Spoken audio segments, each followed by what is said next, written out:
சுரக்காய் வேர்க்கடலை கறி எப்படி செய்கிறதுன்னு பார்க்கலாம். சுரக்காய் வேர்க்கடலை போட்டு கறின்னு சொல்லுவாங்க, குழம்புன்னு சொல்லுவாங்க. ரொம்ப ஈஸியான மெத்தடில் எப்படி செய்கிறதுன்னு வாங்க பார்க்கலாம். நான் ஸ்டெப் பை ஸ்டெப்பாக சொல்லிக் கொடுக்குறேன்.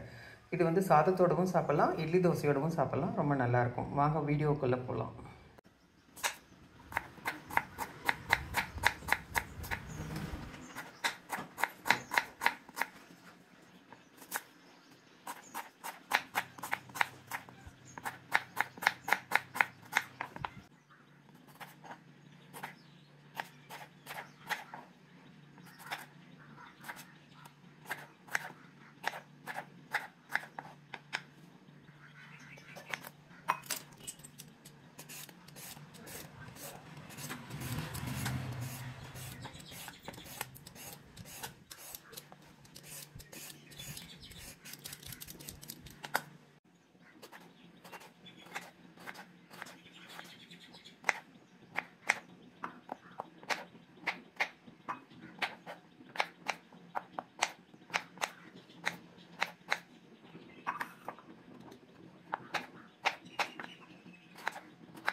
ரெண்டு ஸ்பூன் தாளிக்கிறதுக்கு விட்டுக்கோங்க. எண்ணெய் காஞ்சதும் கடுகு, உளுத்தம்பருப்பு, 1/4 டீஸ்பூன் சீரகம், அடுத்து கருவேப்பிலை,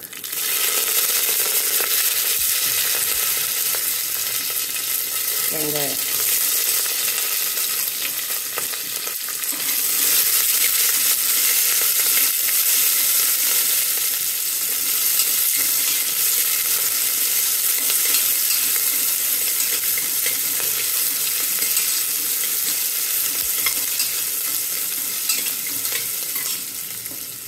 அடுத்தது தக்காளி,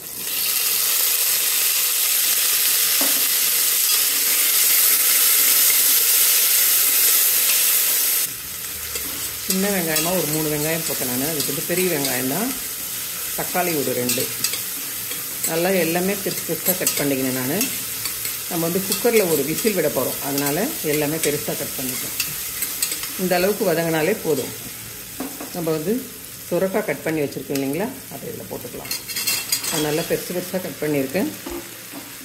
உள்ளே இருக்கிற விதையெல்லாம் எடுக்கலை நான். இது வந்து பிஞ்சி சுரக்காய், அதனால் பாதி போட்டுருக்கேன். 4 பேர் 5 பேர் இருக்கிற இடமா இருந்தால் ஃபுல் சுரக்காயுமே போட்டுக்கலாம். இது 2 பேர் சாப்பிட்லாம். இதுக்கு நல்லா இப்படி வதக்கிட்டு மஞ்சத்தூள் கொஞ்சம் போட்டுக்கோங்க. மஞ்சத்தூள் கொஞ்சம் போட்டுட்டு தண்ணி விட்டு மூடிடலாம்.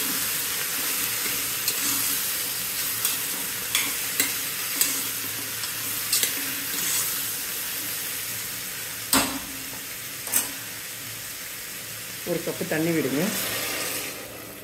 இப்போ வந்து நம்ம மூடி வச்சிடலாம். ஒரு விசில் வந்தாலே போதும். சுரக்காய் வந்து ரொம்ப நல்லா வெந்துடும், அதனால் ஒரு விசில் விட்டாலே போதும்.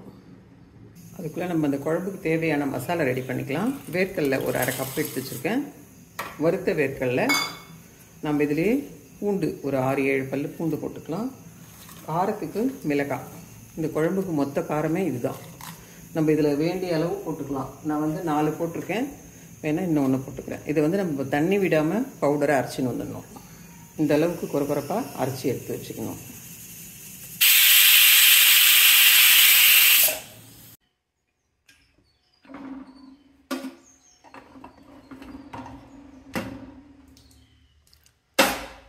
நல்லா வெந்துடுச்சு. நம்ம இந்த காய் வந்து எவ்வளோ பெருசாக அரிஞ்சு போட்டோம், எல்லாமே நல்லா வெந்துடுச்சு பாருங்கள். இந்த அளவுக்கு வெந்துடும். நம்ம என்ன பண்ணணும், இப்போது இந்த குழம்புக்கு தேவையான அளவு உப்பு போட்டுக்கலாம். இதுக்கு தேவையான அளவு 1 ஸ்பூன் அளவு போட்டால் போதும். போட்டுட்டு நம்ம வேர்க்கடலை பொடி பண்ணி வச்சுருக்கேன் இல்லைங்களா, இதை போட்டுடலாம். இதில் நான் வந்து ரொம்ப குறைன்னு தான் அரைச்சிருக்கேன், ரொம்ப நைஸாக அரைக்கலை. அதை போட்டுட்டு நம்ம மிக்ஸ் பண்ணணும். லைட்டாக சூடு பிடிக்கணும். சூடு பிடிச்சா போதும், ரொம்ப கொதிக்க தேவையில்லை. சூடு பிடிச்சாலே போதும். இந்த மாதிரி லைட்டாக ஒரு கொதி வந்ததும் போதும், நம்ம ஆஃப் பண்ணிடலாம். இந்த வேர்க்கடலை போட்டப்புறம் நிறைய கொதிக்கக்கூடாது, அந்த வாசனைலாம் வேறு மாதிரி ஆகிடும். இப்போ நல்லா டேஸ்ட்டாக இருக்கும். இப்போ இதோடு ஆஃப் பண்ணிவிட்டு நம்ம எடுத்து சர்வ் பண்ணிக்கலாம். சுரக்காய் வேர்க்கடலை கறி ரெடி ஆகிடுச்சு பாருங்கள். கறின்னு சொல்லலாம், குழம்புன்னு சொல்லலாம். இது மேலே நம்ம கொத்தமல்லி தழை போட்டுக்கலாம். கொத்தமல்லி தழை போட்டால் இன்னும் நல்லா டேஸ்ட்டாக இருக்கும். இது சாதத்தோடவும் சாப்பிட்லாம், இட்லி தோசை அதோடவும் சாப்பிட்லாம். ரொம்ப நல்லா டேஸ்ட்டாக இருக்கும். ரொம்ப சிம்பிள் மெத்தடில் தான் செஞ்சுருக்கேன். இந்த வெயிலுக்கு ரொம்ப இதமாக இருக்கும். இந்த மாதிரி குழு குழுன்னு சுரக்காய் சாப்பிட்டா ரொம்ப நல்லது.